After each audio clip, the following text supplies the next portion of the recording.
This video is dedicated to all of those employers out there that are struggling to find new employees, because our next title serves to show us that even the most cold, unapproachable, and borderline inhuman companies can find loyal, hardworking subordinates. It turns out that all you have to do is suck them up into your spaceship while they're on their way home from jobs that actually pay them. In today's humble opinion, we're trying to get out Infinifactory of Infinifactory.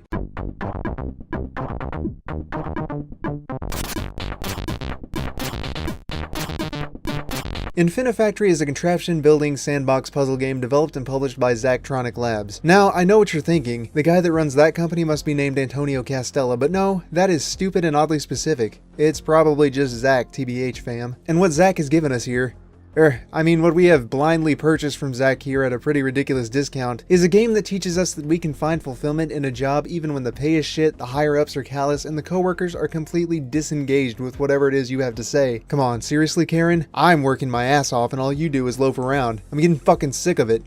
Hey, don't you use that tone of language with me. The gist of the story is that you're just some guy on his way home from a much more lucrative job when a couple of otherworldly employers draw him in for an interview and give him an offer he literally can't refuse. And yes, I assumed his gender. This is Trump's America now, so it's totally okay. When you're not working, you're instantly transported back to your room where a conveniently placed food tube deposits your food pellets and you await the next day of work. It's so realistic, it hurts. When you're not shoveling food poofs into your face like the filthy human degenerate that you are, you'll find yourself in various environments tasked with building a factory to produce various goods for your captors, which is actually a lot more fun than it sounds. Because of the nature of engineering contraptions to meet a specific goal in a sandbox style, the puzzle is actually a series of smaller puzzles that fit together in a grander, ultimate puzzle. First, you've got to figure out how you need to arrange the provided inputs to create the appropriate outputs. This can be especially tricky if you need multiple types of outputs, and then you have to make sure that it successfully replicates the products. There were a few times when I got the right product, but it only worked for the first iteration and fucked up every time after. Finally, you've got to get the product to the finish line, which can be harder than it sounds. I think the reason that this set of mechanics works so well is because it makes such good use of the scientific method and forces you to apply it subconsciously. If you've ever been in a science class, you'll remember the teachers telling you stuff like, "We're all scientists at heart." And in Infinifactory, it holds true. The game poses a problem and it's up to you to solve it. You take a moment to examine your toolbox,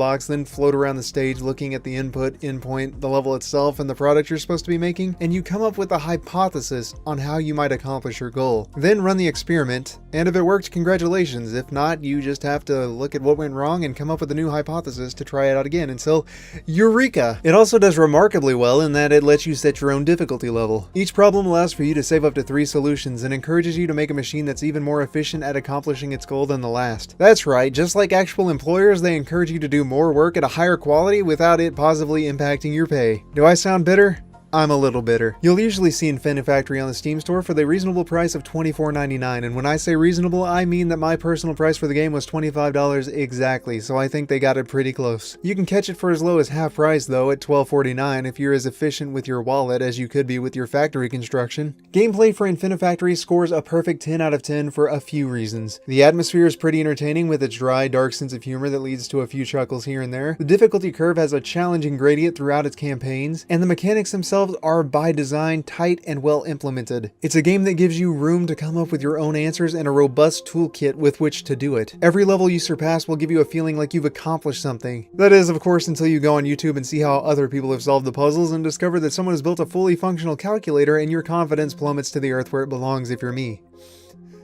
Why is it so accurate? Value likewise earns a perfect 10. Though we've seen a few puzzle games littered throughout the bundles, they've been centered around significantly different designs. The closest I can remember is Besieged, but even then, it was about building vehicles. Building factories introduces a whole different sort of problem in the form of timing and logic. Infinifactory is closer to the kinds of puzzles that you'd find while programming as opposed to playing with Legos. Most importantly, however, it manages to be a very well polished game that is fun to play on top of the fact that it brings some new ideas to the table. For those reasons, I can't imagine a more suitable replacement for the May 2016 bundle. All in all, Infinifactory earns a composite score of 10 out of 10. I have to admit that when I saw its promotional art in the bundle, I was skeptical, but the bundle has pleasantly surprised me with a game that makes you want to do better, and that's something that I want from bundles. It's a finely tuned puzzle game that empowers you, your decision making, and your creativity.